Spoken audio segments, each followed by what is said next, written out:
Saludos, queridos amigos. Espero que se encuentren todos muy bien. Bienvenidos a un nuevo episodio más de Entre Amigos.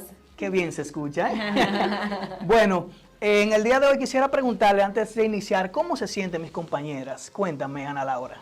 Muy bien, gracias a Dios. Igual, Cristín. por aquí, muy bien. Mabelita. Muy bien. Estoy alegre hoy. Y más con los invitados que Con los tenemos en el invitados. día de hoy. Excelente, Un poco excelente, emocionada, sí.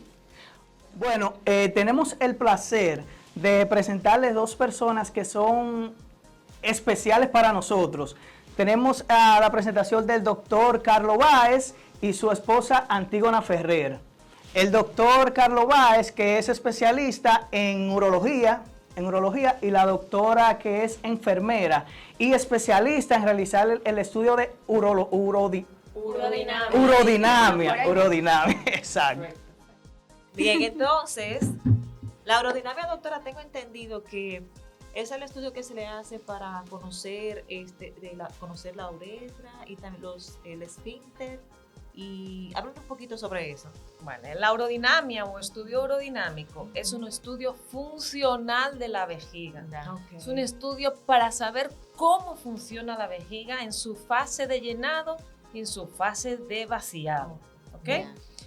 A partir de eso, sí podemos saber patologías, posibles tratamientos, pero realmente la urodinamia nos ayuda a llegar a un diagnóstico y por lo tanto después de ahí el urólogo hacer un tratamiento adecuado a las necesidades de ese paciente.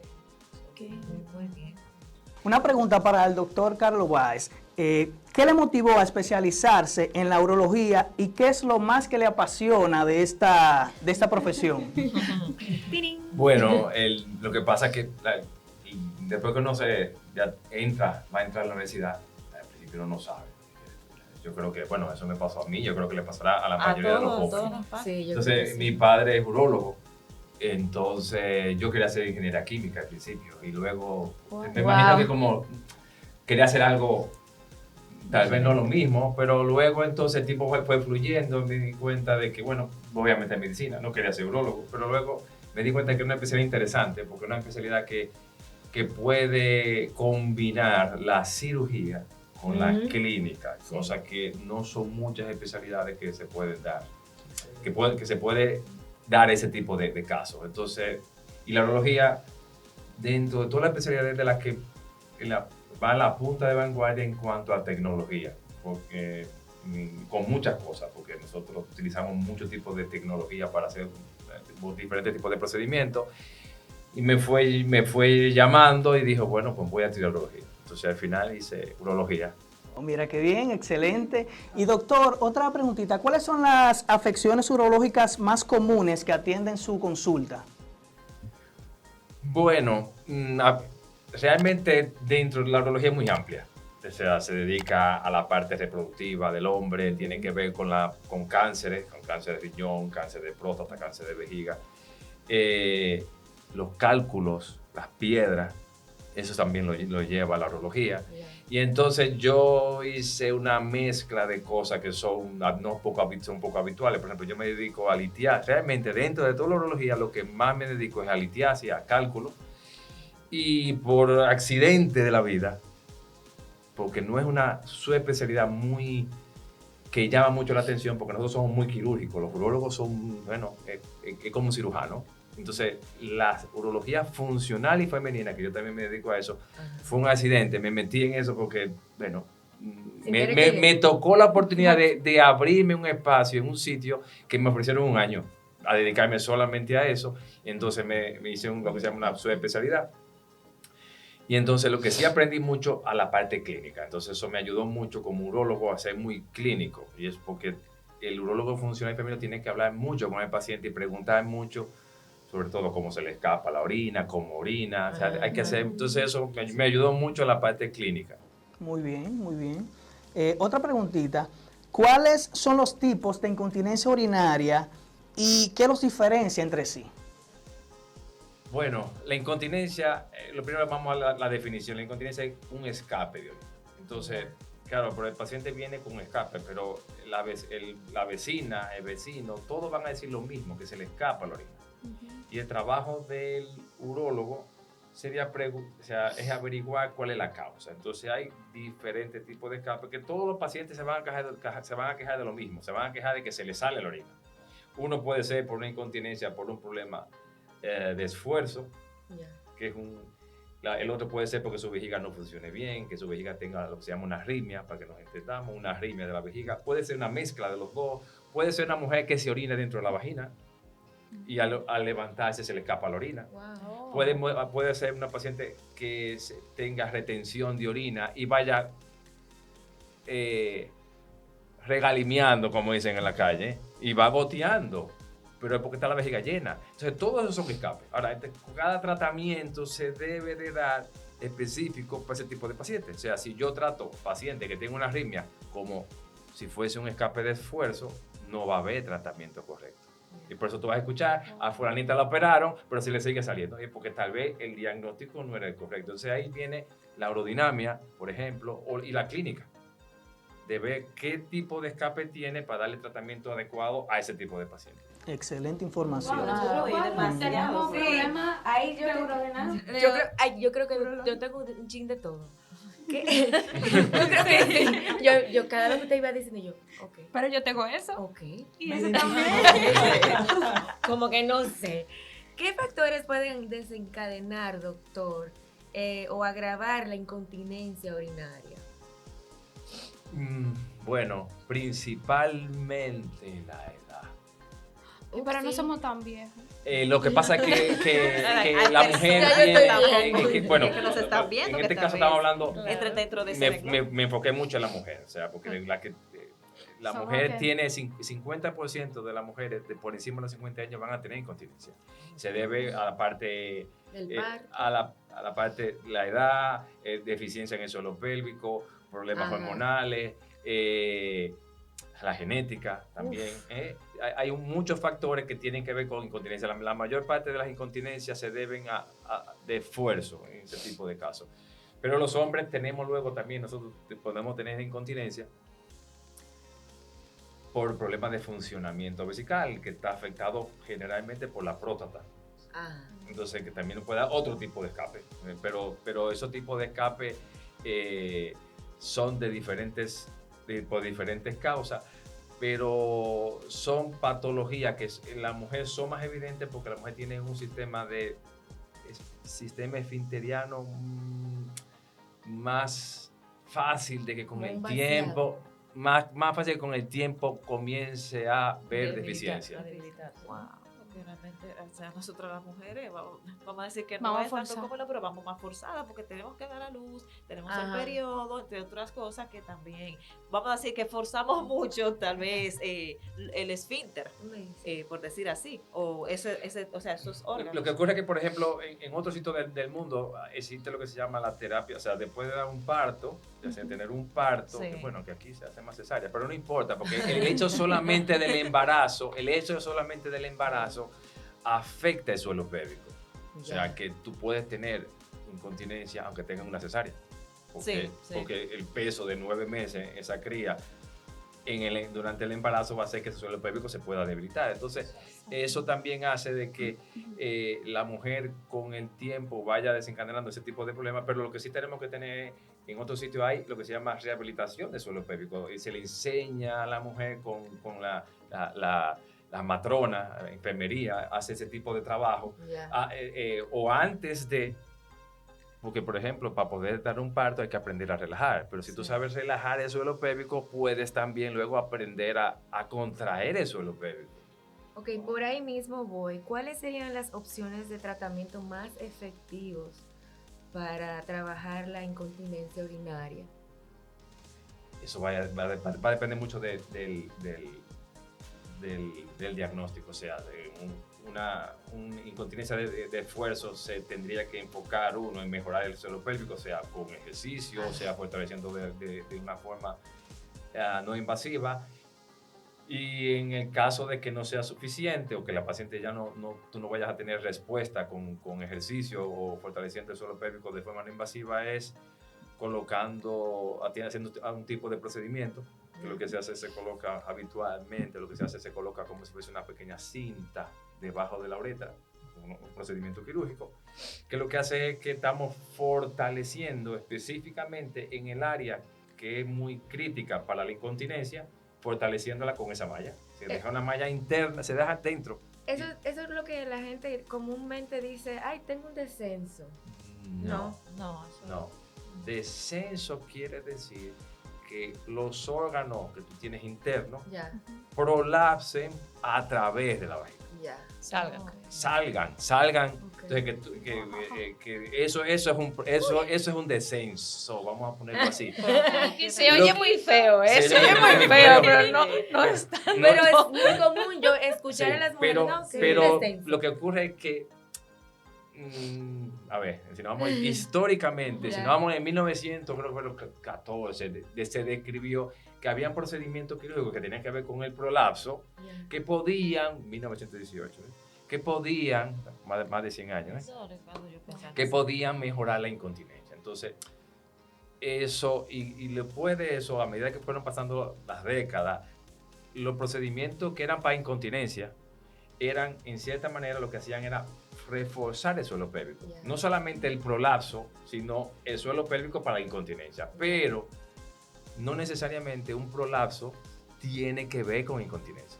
Ok. Entonces, por eso la cirugía de incontinencia es aparte.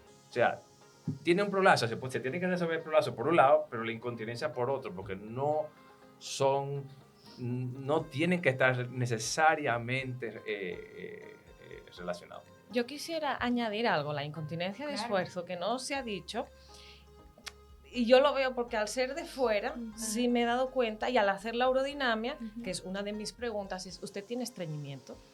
El tipo de Ajá. alimentación de República Dominicana Sí. conlleva a estreñimiento. Definitivamente. Entonces el estreñimiento conlleva a una debilitación del suelo pélvico, a esa musculatura que nos aguanta, que nos sujeta la vejiga, que nos ayuda a no tener incontinencia, y el hecho de estar forzado a hacer el número 2 debilita el suelo pélvico y no ayuda a mejorar la incontinencia de esfuerzo. Entonces un punto Wow. importante para la población es saber que la alimentación sí influye en la incontinencia de esfuerzo. O sea, Es comer importante. muchas Por eso es que fibras. siempre dice que hay que tomar Yogur. jugo de arándanos. Dicen que No, el es jugo muy de bueno. arándanos, en principio, y que me corrija el Sí, que- doctor, no, y bueno, y el buena jugo de aclarada. arándanos, Mitos muy o bueno, realidades. riquísimo. Sí. Y con algún alcohol también riquísimo también.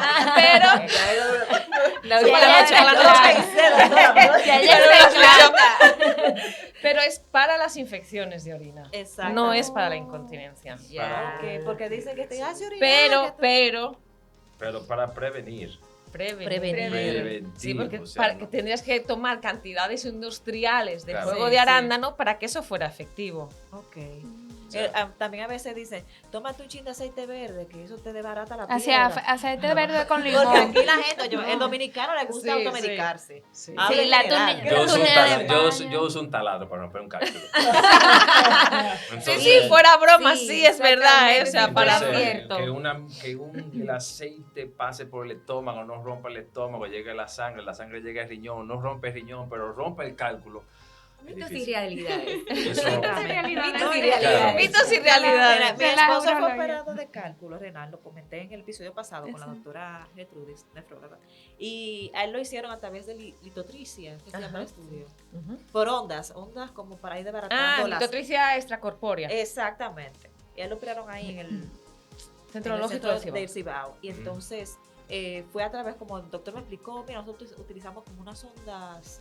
Ondas de sonido. Exactamente. Son ondas de sonido Son que van a ondas. través de la piel y hace que vibre el cálculo, pero y entonces el cálculo se rompe, pero el Exacto. paciente lo expulsa. Lo O sea, expulsa. lo que pasa es que eso es para cálculo con cierto tamaño, cierta dureza, o sea, eso todos los pacientes Exactamente. tienen que calificar, o sea, en medicina no podemos hacer un tratamiento genérico, o sea, por eso lo que tomas No siempre tú uno más uno es por dos. tu Sí. problema no Definitivo. tiene que funcionarle necesariamente a la otra persona. Sí, Porque, sí. O sea, según el tipo de cálculo que él tenía, entonces ese fue Claro. el tipo de procedimiento adecuado para él. exacto. Perfecto. Entonces ya, doctor, en base a eso, como usted ha hablado sobre diferentes tipos de de situaciones que presentan los pacientes en general. Entonces, con nosotros, los pacientes que padecemos la esclerosis múltiple, o sea, ¿cómo podemos controlar eso? O sea, ¿por qué se nos afecta tanto la vejiga? Y presentamos incontinencia constante. Bueno, bueno, la esclerosis múltiple es un problema Del sistema nervioso central. central y puede ser periférico también. Sí, Y periférico. sí. Entonces, el paciente con esclerosis múltiple tiene lo que se llama un problema de llenado. O sea, el llenado de su vejiga, mientras se va llenando, nosotros nos vamos llenando la vejiga no se contrae, se mantiene flácida. Entonces, a medida de que se va llenando, va aumentando la tensión y nosotros sentimos esa tensión en el cerebro y nosotros decimos, bueno, ya yo tengo deseo de orinar, voy al baño. Pero en pacientes con esclerosis múltiple, en ese llenado, lo que puede pasar es que de repente la vejiga aumente la tensión de forma rápida y nosotros nos va a dar deseo, le puede dar deseo de orinar. Sí. Rápido, pero Ya. lo que se llama, nosotros Y en decimos el acto, urgencia. Ya. Y esa urgencia puede ser tan severa que la vejiga se orine encima. Entonces, ¿qué había que hacer en ese tipo de cosas? Quitar esa arritmia. Pues yo lo digo arritmia para que sea más fácil de entender. Y puede haber problemas del sistema nervioso periférico, la parte periférica, que tienen que ver con el vaciado vesical. O sea, los pacientes con esclerosis múltiple, un grupo de pacientes, ese ya es mucho menor, pueden tener problemas de vaciado, o sea, que no terminen de vaciar la vejiga. Entonces, sí, eso puede empeorar también la fase de llenado. Porque si tú tienes, vamos a poner que tú tengas 400 mililitros de capacidad vesical, vas al baño y tú solamente orinas 200 porque tu vejiga no tiene fuerza para vaciarse y tú comienzas a tener problemas a los 350, o sea, tu vejiga se orina encima a los 350, a ti nada más te quedan 150 mililitros de llenado vesical. ¿Me entiendes? Se tiene una vejiga, entre comillas, no es pequeña, simplemente se ha hecho pequeña porque no vacía y porque a los 350 ella se orina encima. Sí, Ok. sí. Entonces tú cada 150 cc estás yendo al baño rápido. Y depende, a veces yo me doy cuenta. Yo por eso controlo la ingesta de ciertos líquidos. A mí me gusta tomar agua bastante. Entonces a veces que trato de limitarlo un poco, porque la frecuencia de ir al baño. Entonces, bueno, ayer yo me tocaba hacerme mi control, resonancia magnética, y todo iba bien. Y yo duré 2 horas. Y todo iba bien, hasta que me pusieron el medio de contraste, doctor. Eso fue para mí.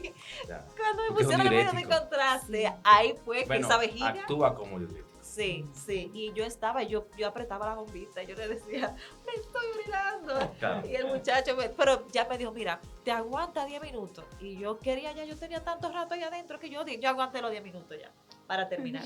Pero, o sea, le traigo a colación este tema porque yo dije, pero ¿qué pasó? O sea, como desde que me pusieron el medio de contraste, inmediatamente esa vejiga se puso totalmente que no aguantaba. Como si se hubiese llenado, o sea, de una forma... Pero Antigua te puede explicar, mientras hace el estudio, que por ejemplo en ciertos pacientes el llenado tiene que ser más lento. Sí. Sí, cuando tengo pacientes con vejiga hiperactiva, que nosotros llamamos, es decir, cuando esa vejiga decide orinar, ¿no? Sí que yo bajo, incluso cuando yo hago la entrevista previa, que el paciente se está desnudando, poniéndose la bata, yo estoy ahí con él generalmente, ¿no? Y yo les digo, váyame contándome por qué está aquí, yo ahí ya voy recabando información para yo saber cómo voy a hacer la urodinamia. ¿Qué es lo que estoy buscando? ¿Qué datos necesito para contrastar lo que la clínica del paciente está describiendo y que el doctor pueda llegar a un diagnóstico lo más fiable posible para un correcto tratamiento? O sea, el estudio urodinamico no es solo sentarse y ver la pantallita. El estudio urodinamico, si lo ves, la gráfica es como un electrocardiograma, son unas rayitas y tal, ¿no? Pero es mucho más. Hay gente que cree, no, eso es sentarse y hacer... Hay pacientes que me dicen, y ya está, solo es eso. Bueno, sí, a la vista sí es eso. Pero detrás hay un trabajo. Yo tengo que saber qué estoy buscando, cómo puedo reflejarlo, cómo se lo voy a dejar escrito y explicado al doctor para que haya un buen diagnóstico. Siempre hay un margen de error, claro. ¿Por qué? Porque hay pacientes que se bloquean. Entonces te dicen, no, yo es que me orino a cada rato, y tú llevas 500 cc y la vejiga bien, y tú dices, pues no sé cuándo será eso que pasa, porque usted orina, usted tiene una buena capacidad. No, yo me orino a cada rato, y tú te quedas así como, bueno, pues será verdad, pero aquí no pasó, ¿no? Entonces, ese paciente sí que repito, y hago una velocidad más rápida para decirle a la vejiga, compórtate como tú te comportas habitualmente. Y en caso, como ustedes, pacientes que enseguida ya tienen esa sensación miccional rápida y, consecuentemente, un escape de orina por urgencia, sí que bajo la velocidad de introducción de suero fisiológico a la vejiga y voy al paso y voy, sobre todo, también relajando al paciente, que se distraiga, que no esté... Bueno, yo recuerdo la vez que yo fui a hacerme la urodinamia, que me tocó con Antígona. Ella me daba un poquito de agua y ya yo estaba, ya estaba saliendo el líquido por otro lado. Entraba por mi boca y ya salía por... Entonces, yo salí con vejiga hiperactiva. Entonces, no seguí el tratamiento. Muchas gracias. Pau para Pau mí. para ti. Sí, pero ya esperamos en Dios en que vaya a consulta. Que ya sí. Que me acepte el doctor en la consulta, ¿no? Sí, que me acepte. Vendrá sobre todo. como los perritos con el rabito entre las piernas, como doctor, estoy aquí. No, y eso nos pasa a todos en algún momento. Eso le pasa a todo el mundo, no hay problema con eso. Entonces, por ejemplo, ya según lo conversado, sabemos que los pacientes con la condición de esclerosis múltiple tienen que controlarla con medicamentos. O no podemos utilizar ejercicios, crear hábitos saludables. Difícilmente los ejercicios hagan, porque cuando nosotros nos estamos orinando, apretamos el esfínter y eso hay un reflejo que lo que hace es que tranquiliza la vejiga. Pero cuando hay una arritmia por esclerosis múltiple, habitualmente esos reflejos ya no funcionan bien. Y por eso, obviamente, los pacientes con esclerosis múltiple van a tener esas dificultades. O sea, los reflejos ya no funcionan igual. El paciente que no tiene ningún inconveniente se está orinando o los niños, lo van a ver los niños que cuando tienen deseo de hacer pipí se están agarrando y es porque el reflejo, al apretar fuerte el esfínter externo, lo que va a hacer es que va a inhibir la vejiga para que no se orine. Pero en un paciente que tenga ya problemas de tipo neurológico, lo que no van a ver esos reflejos correctos. Entonces, lo que habitualmente se dan en pacientes con esclerosis múltiple, se dan anticolinérgicos que relajan la vejiga por la parte, por el tipo de medicamento que y hay algunos que son otro tipo, que son también medicamentos que también relajan la vejiga por otra vía. En el caso de que no sea suficiente, entonces ya se puede comenzar a pensar en una segunda opción, que sería el uso de toxina botulínica, el Botox. Se inyecta en la vejiga y lo que hace es que relaja la vejiga. Ya, okay. Entonces, y luego verán más complejo. Si el paciente no vacía su vejiga, entonces ya la cosa es ayudarlo a vaciar, enseñarle a sondar. No, y eso es algo que en un momento, en el transcurso de la condición, a algunos nos ha sucedido. Porque como es una condición, o sea, autoinmune, o sea, tenemos el sistema inmunológico comprometido. Entonces, eso conlleva a que nosotros a cada rato uno pueda contraer infecciones urinarias. Porque mayormente, siempre, por ejemplo, en mi caso, me conversé a la doctora recientemente sobre eso, a la doctora Sara Vargas, y ella me indicó un medicamento, me dijo, mira, toma esto para que te ayude también en cuanto a tu relación de pareja, porque también a veces tiende a afectar, por lo menos en mi condición, que tiende me causa lo que todo el mundo conoce como cistitis. En el momento, por ejemplo, que uno tiene intimidad con la pareja, entonces tú tienes esa molestia, eso no, o sea, te impide tú poder fluir y relajarte. Entonces la doctora me ayudó con un medicamento, es espasmodurolón. Y ella me dijo, mira, puedes tomar esto, eso te va a ayudar. Entonces, honestamente, sí, realmente sentí como la diferencia, el cambio, y como que entiendo que me ha ayudado más a diferencia de la Ciprobiotic que tomaba anteriormente. ¿Pero lo tomabas siempre? No. Solamente cuando tenía el síntoma, no constante. Ahora sí, le comenté porque veía como que ya la Ciprobiotic Uro no me estaba ayudando. Entonces ella me dijo, no, tú tienes que tomar esta. Claro, la Ciprobiotic no me la había medicado la doctora. Ujú. Una pregunta. ¿Qué? Tengo una duda.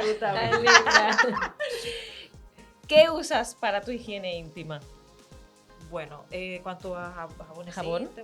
Bueno, sí, yo utilizo un jabón. ¿Cuál? Entonces, a Ebonazol.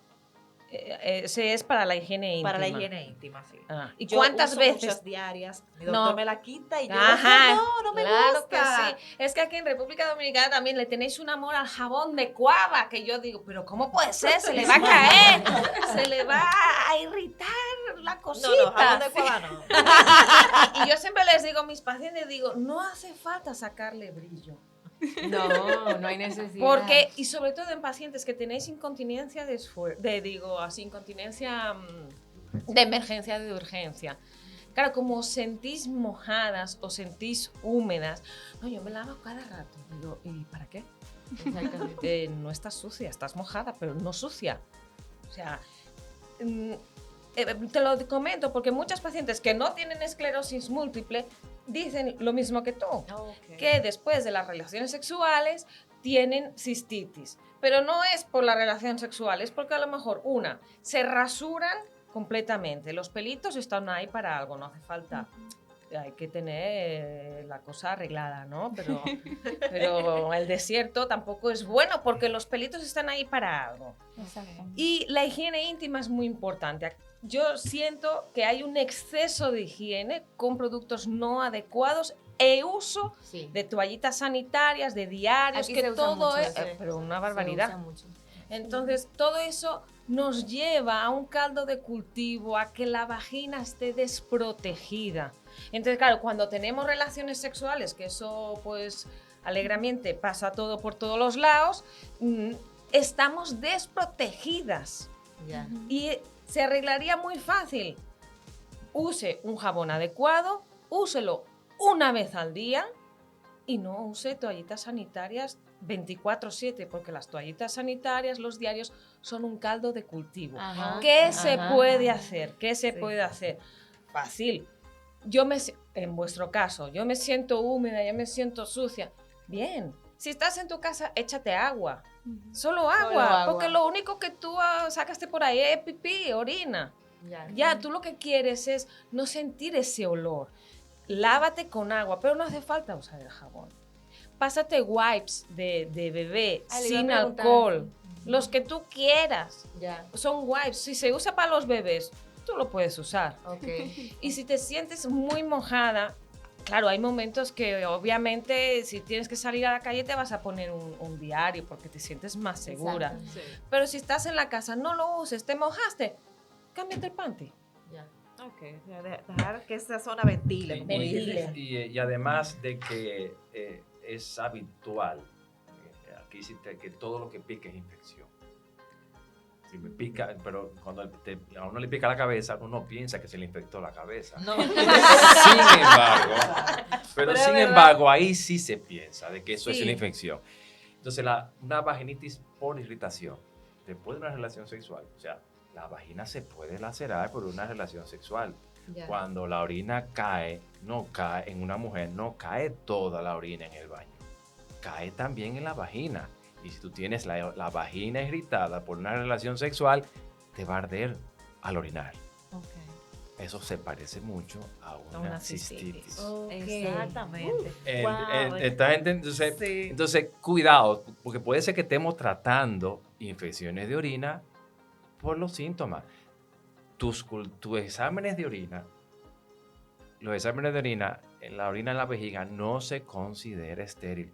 O sea, la orina tiene bacterias, Ok.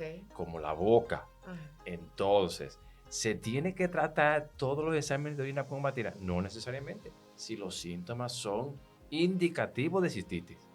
Lo primero que vas a pasar es un paciente con una cistitis va a ir al baño cada rato, porque le pica, le arde, y la molestia va a ir a más. No va a estar constante. O sea, un paciente con infección de orina se acaba de ir al baño y a los 5 minutos va al baño.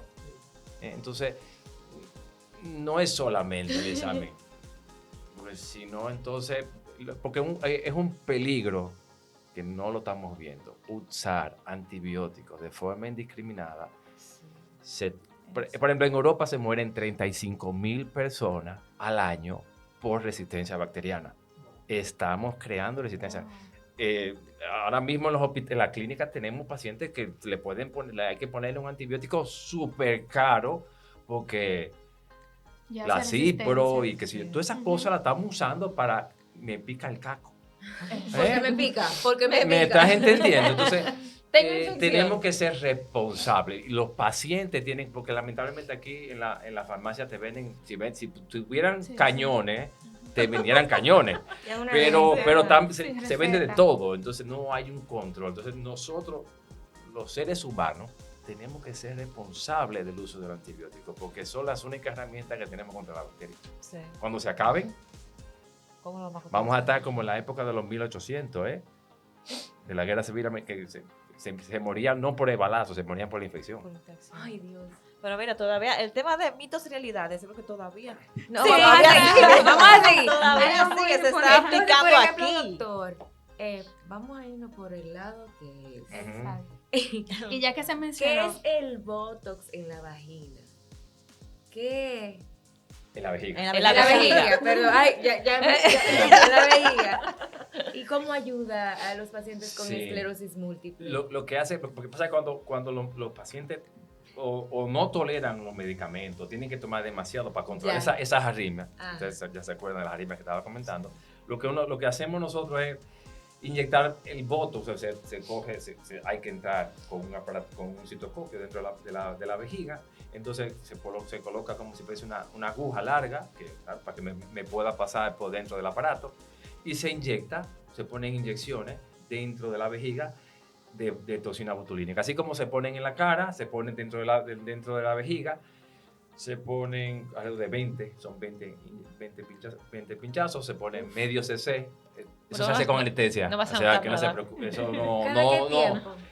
El botox dura en la vejiga 6 meses. 6 meses. 6 meses. Entonces, esa paciente, nosotros lo que hacemos con la toxina botulínica es paralizar la vejiga en los sitios de las inyecciones. Entonces, la vejiga, cuando se quiera contraer, va a haber áreas que son, entre comillas, paralíticas. Como nosotros lo que sentimos en el cerebro es aumento de la presión no va a seguir, no va a subir igual. Entonces, no va a haber esa sensación de orinarse.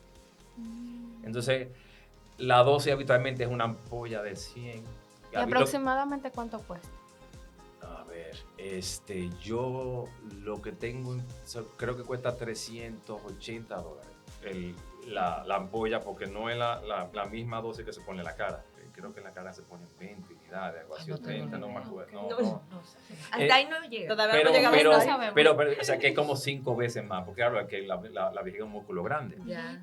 Lo que sí, por ejemplo, a ver, no se coloca con la incidencia que se pone en otros países. Y eso tiene que ver mucho porque los seguros a día de hoy no lo cubren.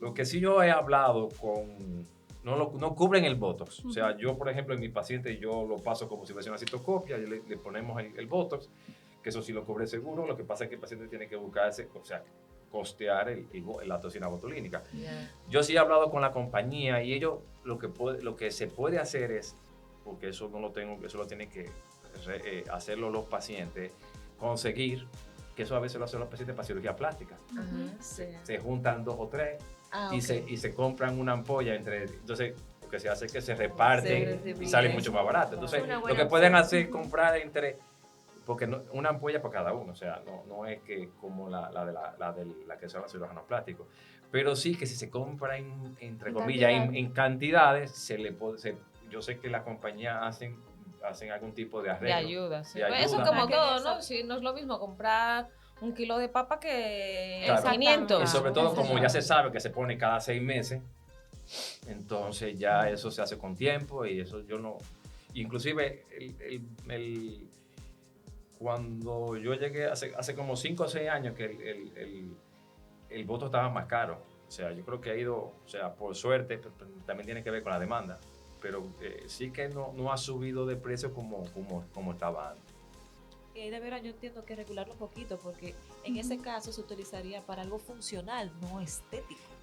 Que eso es algo... Eso es lo entonces que parece los que la- pacientes tienen que pelear para que los Exacto, seguros eso es un Ya. deber. Nosotros los médicos no podemos. O sea, Sí, porque se puede ver como negocio. Sí. no. Exacto, Simplemente que nosotros podemos, por ejemplo, las huelgas que se ha hecho los médicos han sido por asunto de honorario, pero inclusive por derecho a los pacientes, muchas. O sea, de tratar de incluir dentro de los tarifarios cirugías que antes no se cubrían. Bueno, sin ir más lejos, en esta última huelga se consiguió que la aerodinamia entrara en el plan básico. Claro. Mira. Pero Antes la aerodinamia no no estaba en el entraba. plan básico, Entonces, ahora pero, sí. pero lo que tienen que hacer realmente la huelga son los pacientes. Exactamente. Quiero decir, exigir exigirle Los usuarios, sí. los usuarios, no a los seguros, sino, por ejemplo, a la institución que rige la seguridad social, Sí. la seguridad nacional aquí, porque el esclerosis múltiple es una enfermedad, bueno, la enfermedad inmune de melanizante más frecuente. Ahora mismo. Sí, Ahora ahora mismo, mismo sí. sí. Ahora mismo sí. Entonces, y así como los pacientes de esclerosis múltiple necesitan toxina botulínica para su vejiga, por ejemplo, en muchos de los casos, pero por ejemplo, todos esos pacientes que tienen accidentes de motor o accidentes de lo que sea, O traumas. que están paralíticos, que luego que pasan un año, 2 años, esos músculos cambian de estar flácidos a estar totalmente rígidos y agarrotados. Lo que le hacen es le ponen Botox.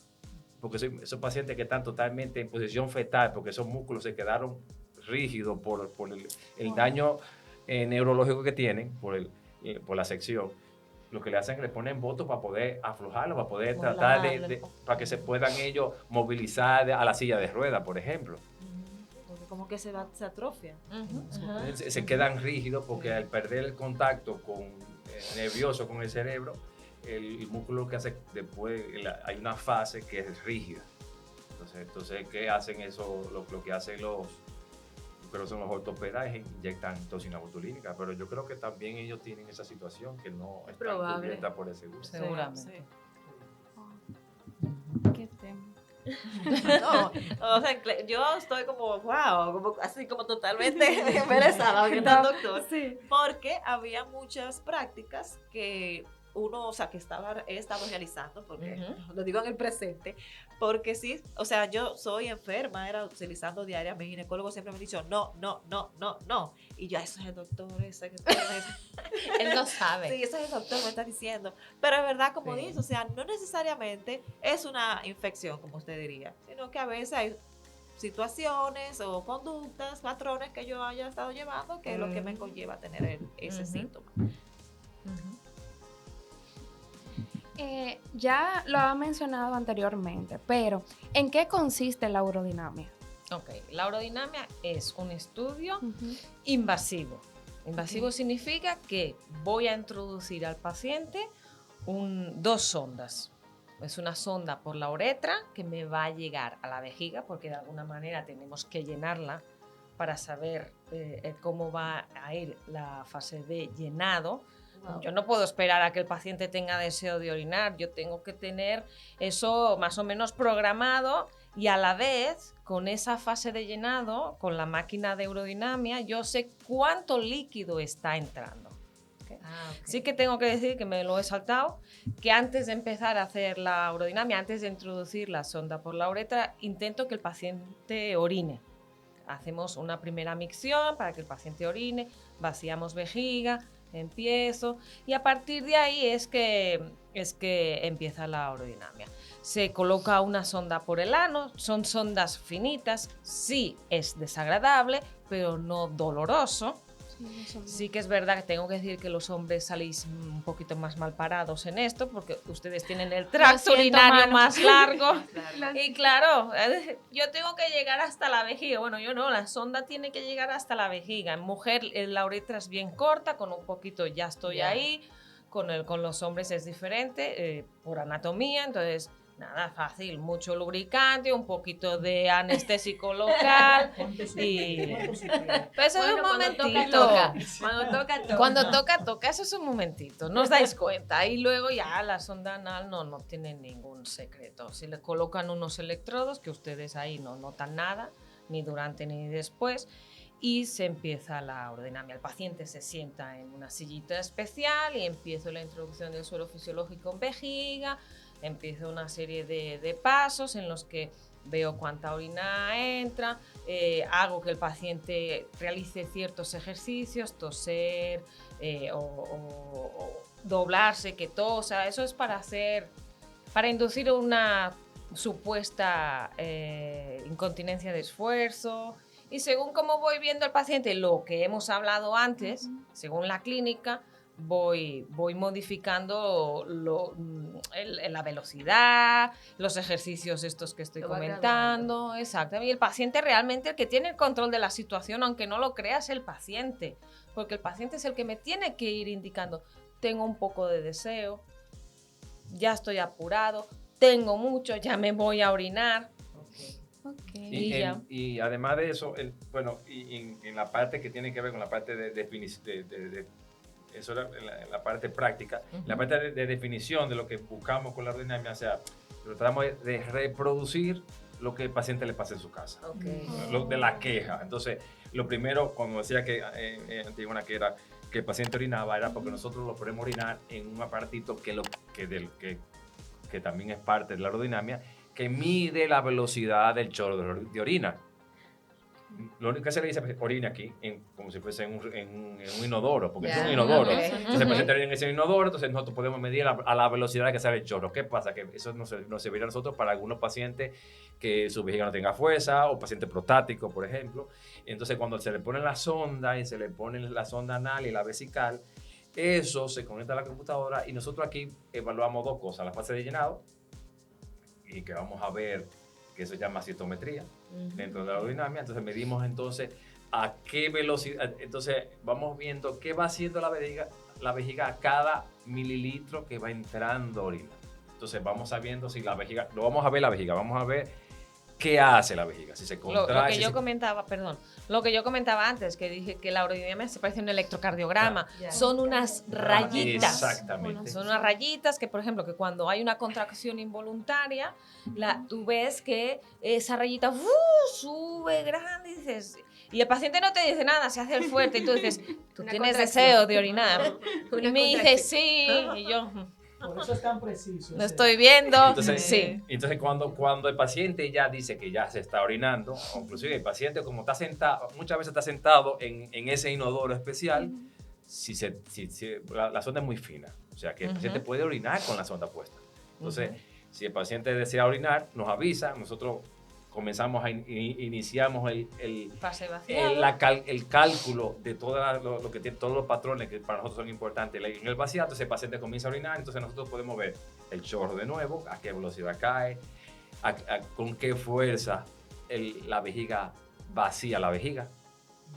Si se quedó, como sabemos lo que entró, sabemos lo que quedó dentro. Entonces, haciendo cálculos que tienen que ver con presiones, sabemos si la vejiga hace suficiente esfuerzo o no lo hace, entonces podemos determinar si hay obstrucción, si hay problema de llenado, en cuanto a que, por ejemplo, como decía Antígona, si se pone a toser el paciente, sabe si la paciente se le escapa por un esfuerzo, podemos saber con qué fuerza se le sale a ese paciente. Wow. Y en qué momento, con mucha cantidad, con poca cantidad.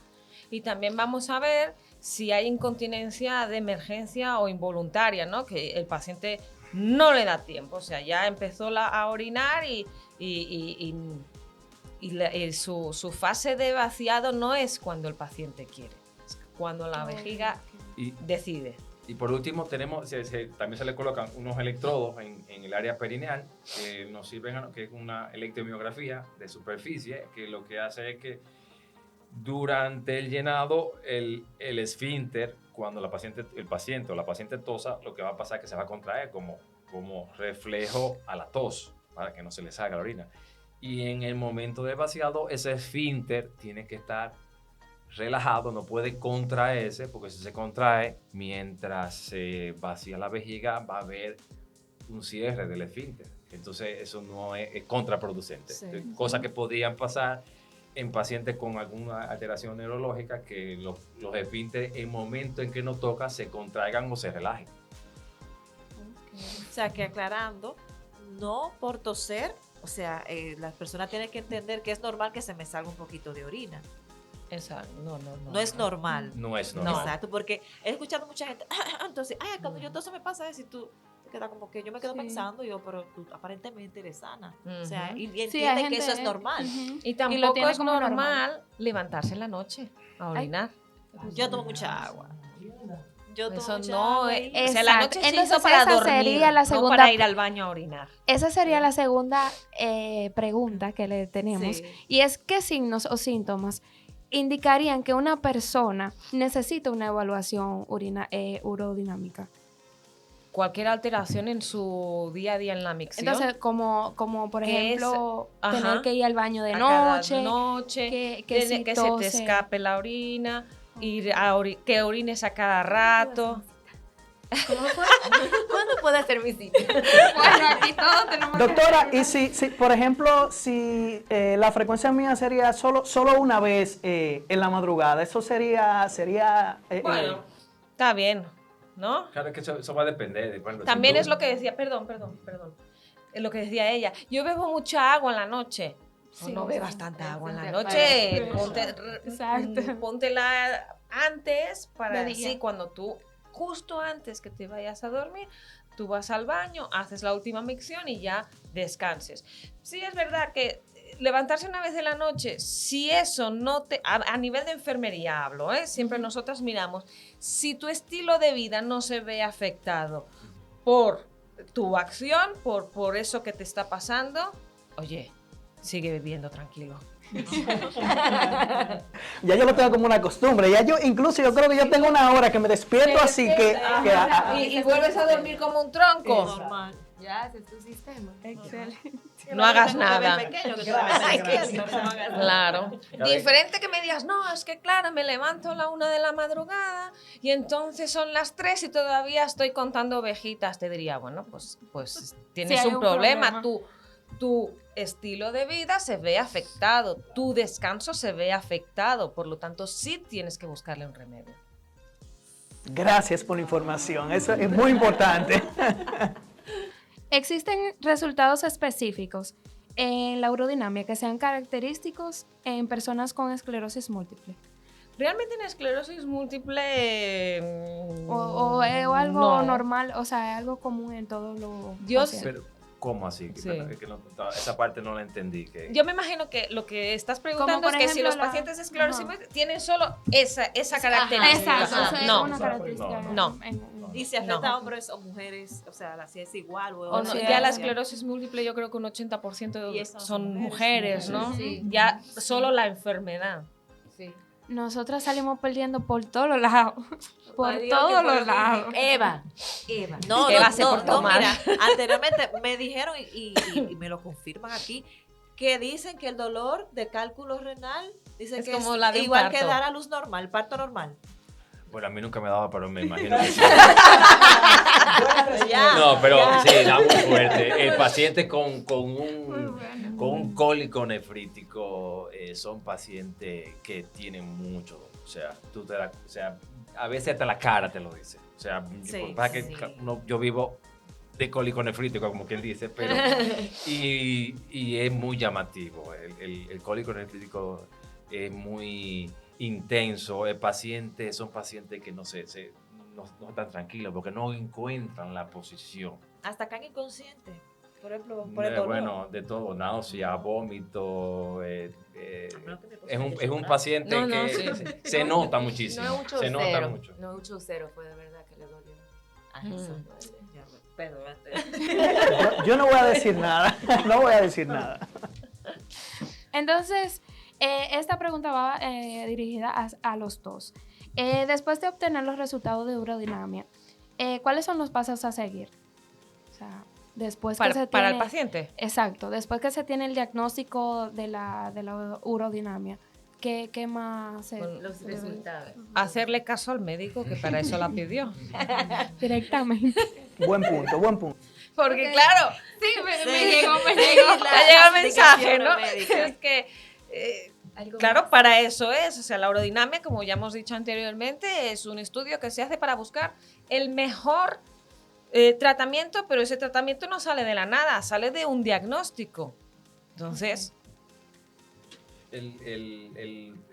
Después de eso, a ver, nosotros no solamente hacemos urodinamia de mis pacientes, sino Sí, hacemos urodinamia de otros médicos. otros. Entonces lo que nosotros hacemos es que luego que nos llega la urodinamia, hacemos un diagnóstico y por el hecho de que la urología funcional femenina no es un tema en el cual todos los urólogos tienen que obligatoriamente tener conocimiento de todo. Entonces lo que nosotros como parte del servicio lo que hacemos es que hacemos recomendaciones para que los urólogos las tomen en cuenta. Entonces en el caso de específico, si fuese un paciente de nosotros con esclerosis múltiple, si tiene un problema de llenado, se podría intentar lo que no como ejercicio de suelo pélvico, sino tratar de ver qué podemos hacer inicialmente con los hábitos. O sea, si un paciente con esclerosis múltiple, pero con su problema de llenado, de urgencia, comienza a estar a los 500 cc, te voy a decir, mira, trata de ver si tú puedes orinar por el reloj cada 3 horas para que no llegue a los 500 y así te evitas el problema de tener que tener urgencia a los 500. Si eso no es posible porque la vejiga hiperactiva, ¿no? O sea, esa arritmia llega mucho antes, entonces se le puede dar tratamiento farmacológico o si el paciente no tolera ese medicamento, podemos llegar a toxina botulínica. Hay otros tratamientos como ampliación vesical, hay una serie de cosas que ampliación, no es que estamos haciendo la vejiga más grande, sino estamos utilizando un parche en la vejiga para que la vejiga no tenga presión. Eso como parte del llenado. Entonces, como parte del vaciado, podemos enseñarle al paciente que haga presionar su vejiga, porque como parte del vaciado significa que su vejiga no se vacía, o sea, es un problema de contractilidad.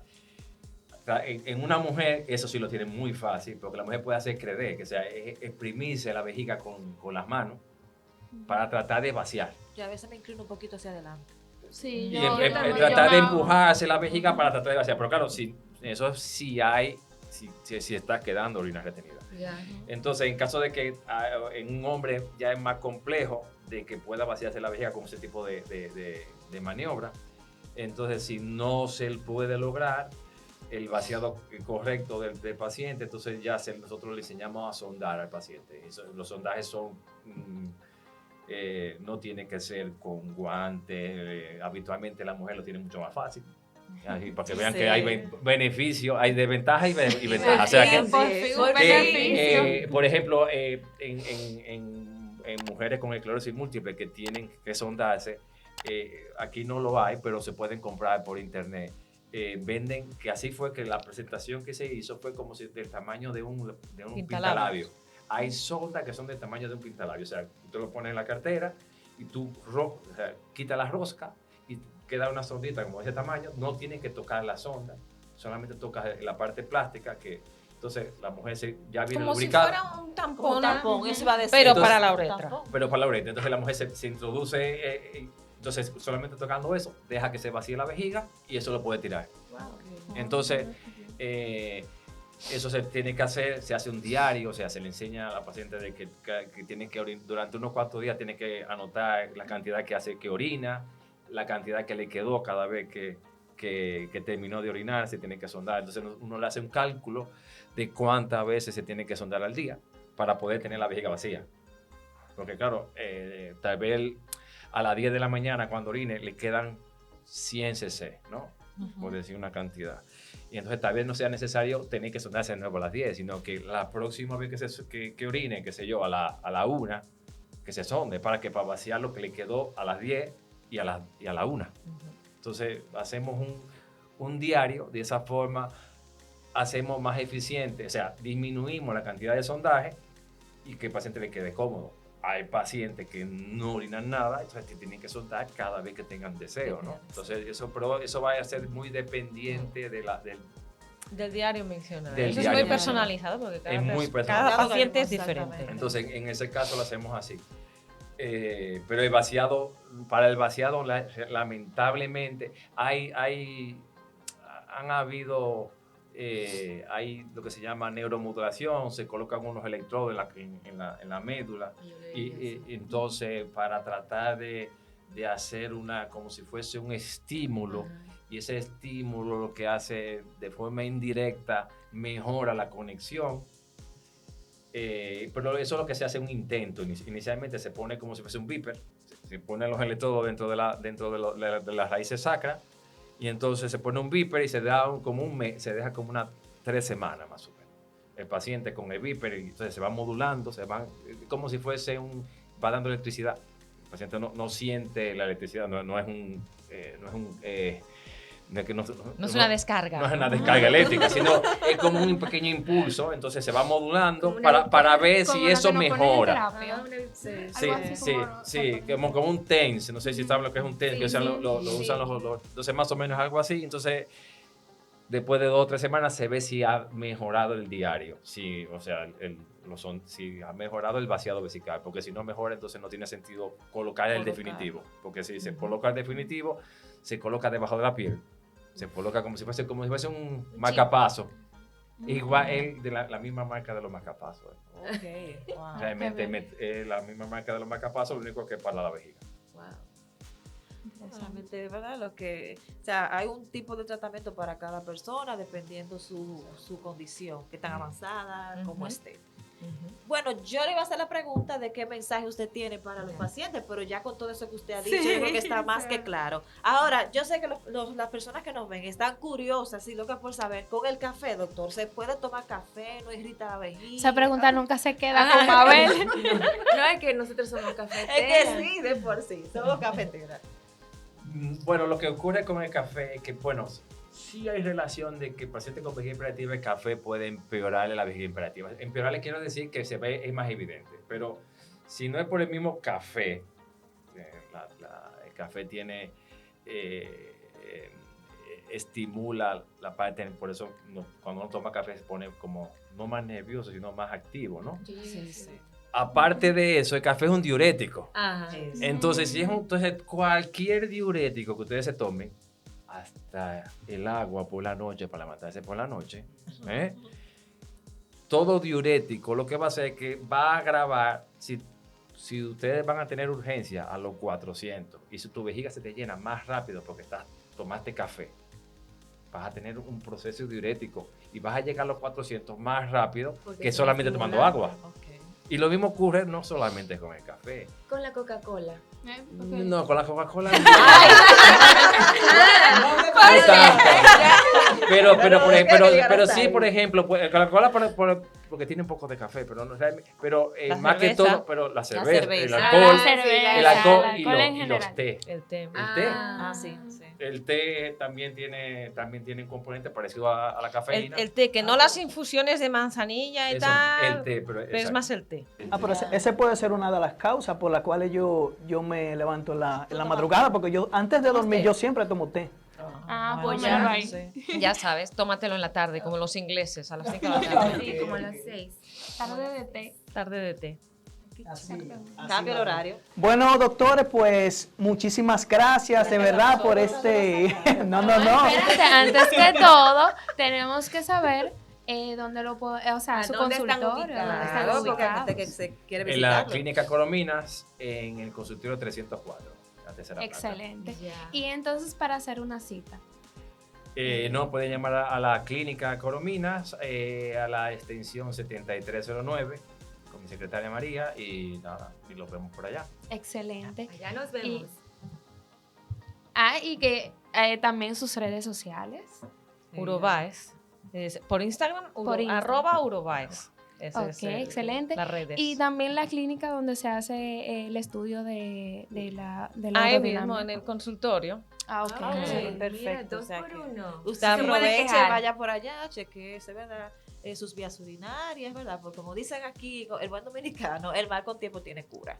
Así que por Exactamente. favor, nosotros le exhortamos que vayan por el consultorio del doctor y pues con también la enfermera aquí, la señora Antígona, para que ella lo va a recibir para allá con mucho amor, así como ustedes la ven, y esa Exactamente. simpatía y ese carisma. Exactamente. ¿Dónde nos puede seguir, Ana Laura, nosotros para que vean este episodio? En todas las redes sociales. Nosotros estamos en Instagram, estamos en TikTok, en X, ¿en dónde No hay más? forma, En no Threads, hay en forma todas. de perder el contacto. En YouTube, muy importante, y Spotify. Ya está Entre Alex, amigos. Entre amigos, EM3 amigos. Y en WhatsApp,